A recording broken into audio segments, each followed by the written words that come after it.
So, ayun na nga, dumating na ang ating order mula Shopee. AD Flex 915A. Kita niyo naman guys, balot na balot. Ang ganda ng pagkabalot. Shoutout sa'yo kuya na nagbalot. So, yung isa dumating through Flash Express. Itong isa through Shopee Express. Pero parehas lang yan galing kay Summitron Lights and Sounds. Address nila sa Quiapo, Manila. So, pinadala sa atin to. Dumating ito dito sa Tarlac. 3 days. Guys, ang bilis. So, ano pang inaantay natin? Buksan na natin to. Yun, kumuha nga na tayo ng cutter para mabuksan na. Unahin na natin tong isa mula sa Shopee Express. Yun, First Blood. First Blood. Alright. Yan, dahan-dahan lang tayo sa pagbukas para hindi naman masira yung box natin. Kung napansin nyo guys, mayroon ba akong isang speaker doon sa likod oh. AD Flex 15A naman yun. Yung mas naunang version nila.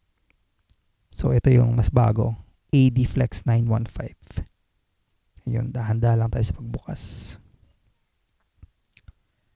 Siguro sa susunod na video, ipag-compare natin yung dalawa.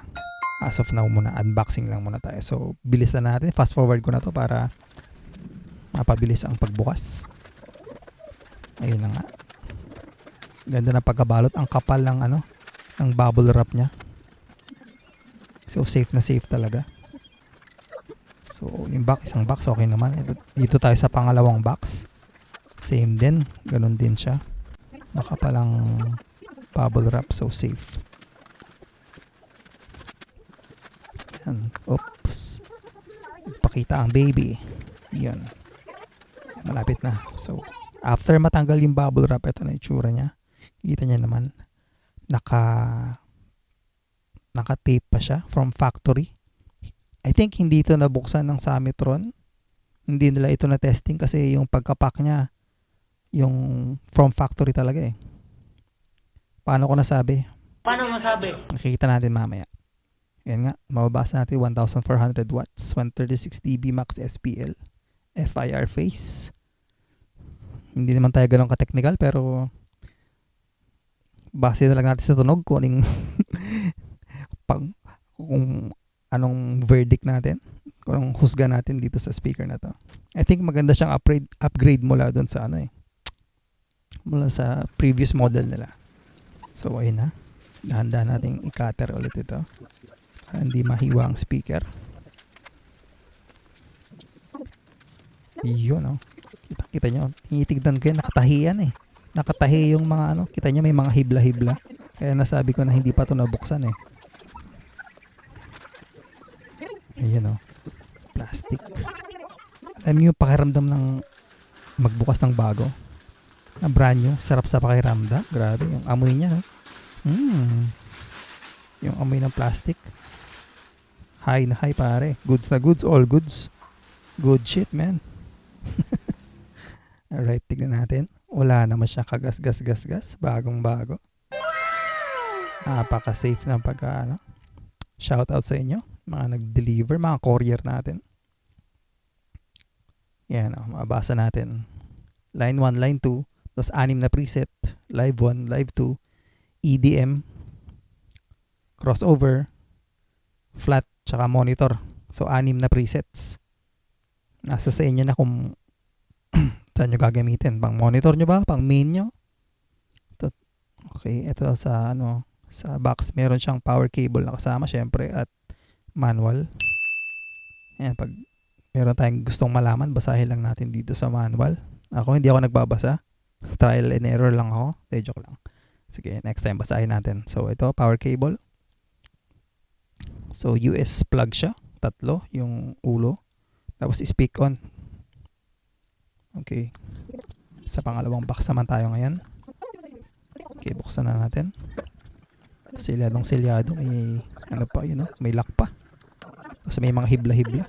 Ayun balahibong pusa styro. Okay, may manual ulit. Naka-plastic. Hirap tanggalin. Higpit. Yan, balik na rin natin. Ayun, mas madali naman pala. Alright. Yan. May bago. Sarap. Yan, so parehas lang yan. So, walang gasgas. Very goods. Ano pang inaantay natin? Siyempre, ipasok natin yan. Itong kagandahan dito sa Flex 915, dalawa yung hawakan niya. Kahit mag-isa mo lang, iangat mo, kayang-kaya mo siya eh. Hanapin mo lang yung butas, tapos i-shoot mo na dun. Sana all. All goods na, all goods na. Yung isang previous model nila, isa lang hawakan eh. Dali lang. Mas magaan pa siya ng konti. Mga nasa, according sa kanya, 19 kilos siya eh. Dali. Kahit 1 month setup, kayang-kaya. Tignan natin sa close-up. Ganda ng kintab. Ganda ng tindig.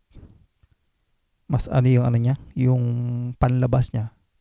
Mas makabago talaga yung design. May dimples pero hindi yun hindi yung gasgas ay hindi yung flow Talaga may ganun siya. Parehas na speaker may ganun.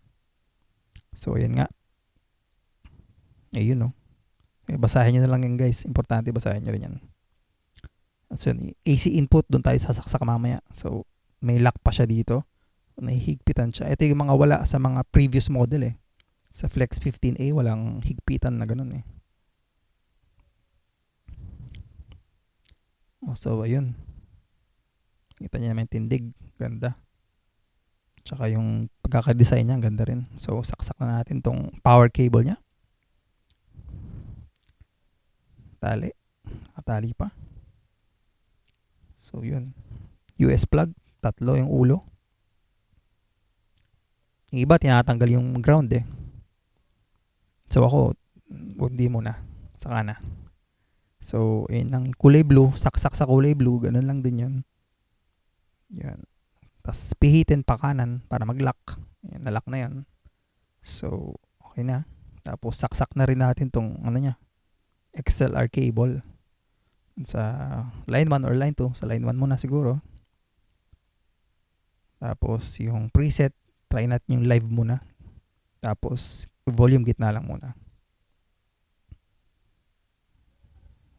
Okay. Yung pangalawa, ganun din gagawin nyo. So, ito, kita. Pati extension bago. Yun. Higpit. Virgin. Char. Okay. Okay, wag pilitin. Dudugo. Ayun. Sumot din. Okay. Antay. Ano pang inaantay natin?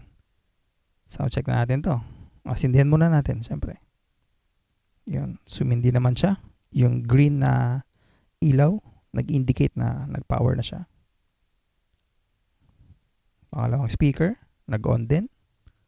Napansin nyo, nag-blink yung peak niya, no? Nag-clip. Nag-clip agad, wala pa nga.